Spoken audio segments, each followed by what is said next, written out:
तर पुढचा प्रश्न हा आहे की नलिनी काकू ज्यांच्या हॉटेलला आपण आता बसलो, तर त्यांचं आणि तुझं एक छान नातं आहे की एक आई मुलीचं जे नातं असतं त्या प्रकारचं, आणि सर्वांना ते माहिती आहे. पण तू त्याबद्दल एक सांग की किती तुमची बॉन्डिंग आहे आणि प्रेम किती आहे तुमच्या नात्यामध्ये. नलिनी म्हणजे आम्ही मम्मीच बोलतो नलिनी काकूला.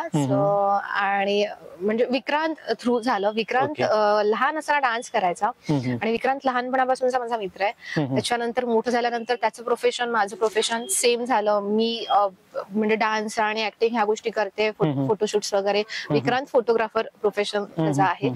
सो ते अजून जास्त गोष्टी जमून आल्या. खूप चांगले मित्र झालो आम्ही. आणि आता तर अगदी म्हणजे लोकांना बघून गावा ठिकाणी राहतो तर ह्या गोष्टी जास्त रुमर्स पसरतात की दोघंही फेमस किंवा मम्मीही फेमस. सो मग अरे ह्यांच्यात काहीतरी आहे किंवा असं काही, पण असं काही नाहीये. मी सोशली अनाऊन्स करायला मला आवडेल की विक्रांतच्या मोबाईल मध्ये दीदी म्हणून हाक मारतो तुम्हाला. विक्रांतपेक्षा मी मोठी आहे आणि सध्या तरी बोलण्यापेक्षा भावा बहिणीसारखंच नातं आहे आमचं.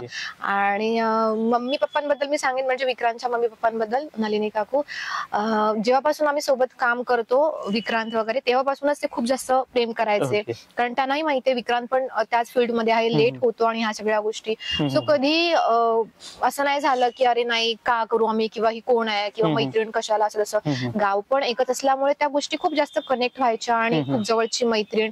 मग कुठेतरी मम्मी पण ह्या फील्ड मध्ये आली, मग त्या सगळ्या गोष्टी अजून जास्त जुळून आल्या आणि मग ते बॉन्डिंग इतकं वाढलं की ते अगदी आई मुलगी सारखं झालं. मग आता जसं की नवीन हॉटेल झालं तर मग कुठेतरी ऍड करण्यासाठी किंवा काहीतरी नवीन बिझनेस ओपन करतायत तर मग ये नक्की. जरी 4 लोक जरी येणार असेल तर 4 लोकांमध्ये मी असते. सो इतकं छान बॉन्डिंग झालंय आणि मजा करतो आम्ही.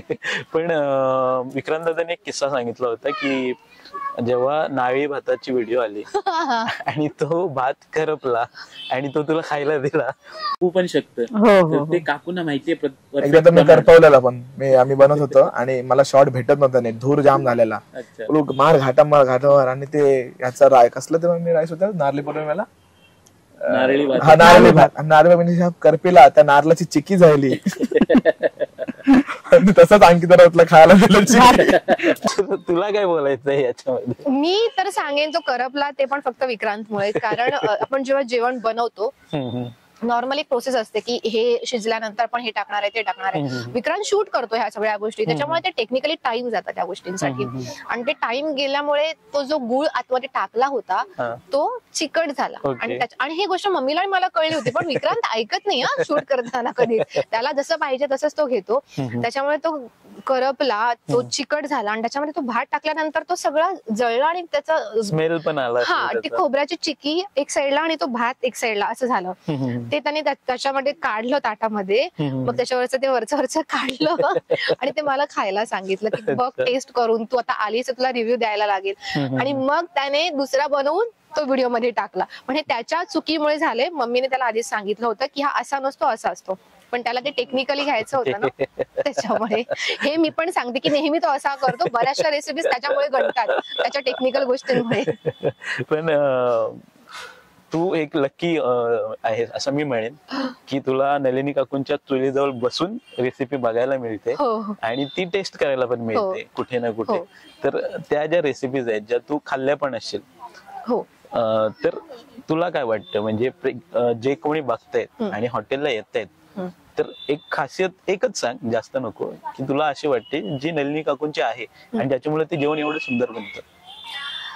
निरागसपणा. जे आपण म्हणजे तुम्ही बऱ्याचशा कुक ज्या लेडीज ज्या कुकिंग करतात त्यांच्याकडून, म्हणजे जेंट्सही असतील पण मी लेडीजचं एक गोष्ट सांगेन की ते त्यांचं एक असं वाक्य की ते खूप मनापासून करतात, त्यांच्या इमोशन्स त्याच्यामध्ये असतात त्या कुकिंग मध्ये. सो त्याची पण ती टेस्ट येते. ठीक आहे, ऐकताना ही गोष्ट खूप अशी वाटेल की अरे नाही की सांगायला म्हणून सांगते, पण ऍक्च्युअली ही गोष्ट आहे की तुम्ही एखाद्या कुकिंग करणार, स्पेशली जिला आवड आहे ना, तिला विचारा की फक्त ती मसाल्यांची टेस्ट नसते, तो आपला इनोसंटपणा किंवा तो ज्या आपुलकीने आपण त्या गोष्टी बनवतो ना, त्याची एक ती चव त्याच्यामध्ये उतरते, ते प्रेम त्याच्यामध्ये उतरतं, ती गोष्ट मग किती टेस्टी होते. मच्छी सगळेच बनवतात, सगळ्यांचे. कोकणा साईडला किंवा अलिबाग साईडला ऑलमोस्ट मसाले सेम असतात, सेम प्रोसेस असते. पण इथे काहीतरी वेगळं लागतं, ते हे आहे की ते इतक्या प्रेमाने बनवतात आणि तितक्या प्रेमाने ते सगळ्यांना खायला घालतात, त्याची ती टेस्ट आहे. आणि म्हणून इथे इतकी अफाट गर्दी आहे. जे पण मी तर बोलेन की अगदी 100%पैकी हार्डली 5% बॅड रिव्ह्यूज असतील, ते पण आम्ही बघितलेला एक्सपिरियन्स की खूप जास्त गर्दी होते आणि त्याच्यानंतर कुठेतरी नाही पॉसिबल होत, माणूस फ्रस्ट्रेट होतो. त्यांचं पण आपण फ्रस्ट्रेशन समजू शकतो की माणूस फ्रस्ट्रेट होतो आणि मग जाऊन काहीतरी बॅड रिव्ह्यू देणं, ह्या गोष्टी खूप जास्त होतात. द्राक्ष आंबट हे म्हणू शकतो. बट आपण तरीही त्यांनाही समजून घेऊ शकतो की एवढ्या लांब येऊन जर त्यांना ती गोष्ट टेस्ट करायला नसेल मिळत तर ते त्यांचं फ्रस्ट्रेशन आहे ते. बट ते तुमचं फ्रस्ट्रेशन कुठेतरी समोरच्याला लागतंय. एकदा नाही जमलं तुम्ही नंतर ट्राय करा, बट नक्की या. मी तर सांगेन की नक्की व्हिजिट करा. असं नाही की आमच्याच नलिनी काकूच आहे म्हणून, पण खरंच टेस्ट चांगली आहे. मी जेवून गेली आहे इथे आणि तुम्हाला कदाचित वेगळी वाटली असेल, पण वाईट नाहीये, छान आहे, सुंदर आहे आणि नक्की येऊन टेस्ट करून. आणि फ्रेश आहे, महत्त्वाची गोष्ट फ्रेश आहे. अख्खा समुद्र किनारा आहे अलिबागला, अगदी मांडवा रेवस पासून ते मुरुड दिघीपर्यंत समुद्रच समुद्र आहे. त्याच्यामुळे सगळी मच्छी फ्रेश, पार्सलची मच्छी नसते. आणि नलिनी काकू कोळी असल्यामुळे अगदी त्यांना कळतं की कुठली मच्छी चांगली आहे, कुठली मच्छी वाईट आहे, त्याच्यामुळे तुम्हाला सगळं ताजंच मिळतं. बरोबर बरोबर.